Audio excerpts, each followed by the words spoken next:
She whispered 4 words that could have ended everything before it began, and what he did next would leave an entire café speechless.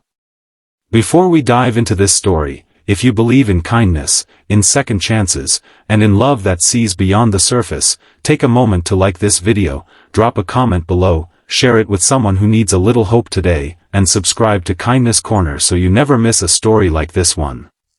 Now, let's begin. The café on Maple Street was the kind of place where morning light spilled through tall windows and settled onto wooden tables like a blessing. Daniel had chosen it carefully. He'd read online that it was quiet, warm, unpretentious, the kind of place where a first conversation could breathe. He arrived 20 minutes early, ordered a coffee he barely touched, and rehearsed in his mind the easy, open version of himself he hoped would show up when it mattered. He had been matched with Amara 3 weeks earlier, through a mutual friend who swore they'd get along. Their texts had been effortless, funny, curious, unafraid of silence. She asked questions that made him think. He found himself smiling at his phone more than he'd like to admit. By the time they agreed to meet in person, Daniel had already built a small, private hope that this might be the start of something real. When she rolled through the café doors in her wheelchair, wearing a blush pink dress and a nervous, guarded smile, something in Daniel's chest tightened, not from disappointment, but from the sudden awareness that she was afraid. He stood, unsure whether to move toward her or wait, and in that half-second of hesitation, he saw her brace herself, the way people do when they expect the room to shift. She reached the table, folded her hands in front of her, and before he could say a single word, she spoke first, quietly, almost like an apology rehearsed too many times before. "Sorry," she said. "I'm in a wheelchair." The words landed heavy between them, and for a moment the café noise seemed to fade, the clinking cups, the soft chatter, all of it dimming as though the world itself was waiting to see what he would do. Amara had learned, over years of dates that ended in awkward silence or sudden excuses, to soften the blow before anyone else could deliver it. She'd been left standing, sitting, alone at tables before. She'd seen the flicker of discomfort cross faces, the practiced smiles that arrived a second too late. So she said it first, because it hurt less coming from her own mouth than from someone else's eyes. Daniel didn't rush to respond. He didn't perform reassurance the way people sometimes do when they want credit for being kind. Instead, he simply pulled out the chair across from her, sat down, and looked at her the way he had looked at her texts 3 weeks earlier, with genuine interest, nothing more, nothing less. "Why are you apologizing?" he asked gently. "I was just hoping you'd like the coffee here. It's the only thing I'm nervous about today." Something in Amara's shoulders loosened, just slightly, like a held breath finally released. It wasn't a grand gesture. It wasn't a speech. It was simply the absence of pity, the absence of that careful, performative kindness she had grown so used to detecting and dreading. He talked to her exactly as he would have talked to anyone else, and in doing so, he gave her something she hadn't realized she was starving for, the feeling of being ordinary, of being just a woman on a date, not a circumstance to be managed. They talked for nearly 2 hours that morning. She told him about the accident 3 years earlier, the one that changed her legs but never touched her laughter, and how strange it was that people often treated the wheelchair as the whole story rather than one chapter of a much longer book.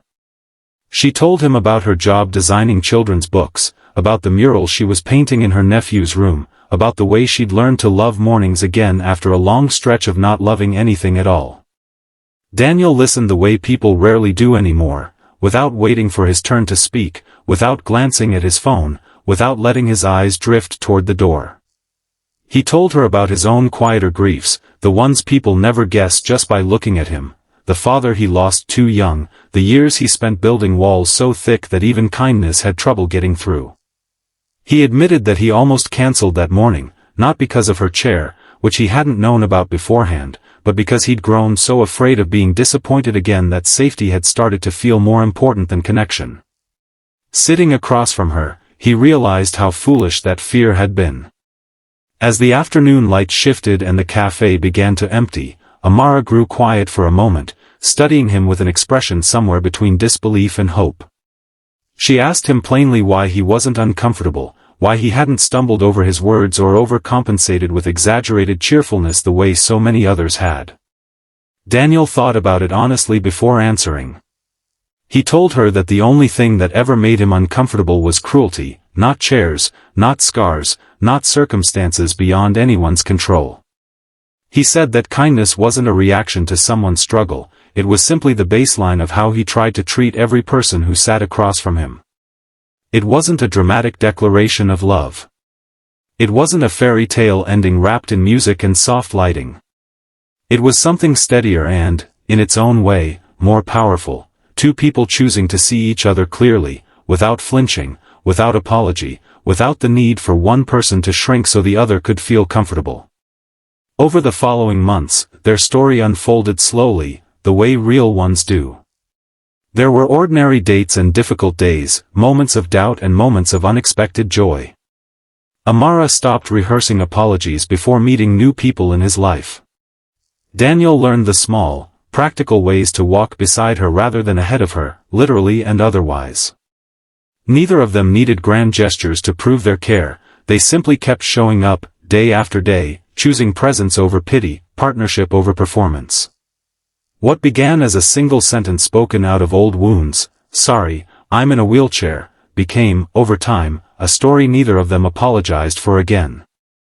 It became a quiet testament to what happens when someone refuses to let another person's fear define the terms of connection, when patience replaces judgment, and when the first response to vulnerability is simply presence. If this story moved something in you, if it reminded you that kindness is often the quietest and most powerful thing we can offer someone, please take a moment to like this video and share it with someone who needs to feel seen today. Your support means more than you know, and it helps stories like this one reach the hearts that need them most. And before we go, we'd love to hear from you. In the comments below, share one moment when someone's simple kindness changed how you saw yourself, or changed the course of your day. Your stories matter here. In a world quick to look away from discomfort, Daniel chose to look closer instead. And in doing so, he didn't just change one date, he changed the way Amara believed she deserved to be treated for the rest of her life.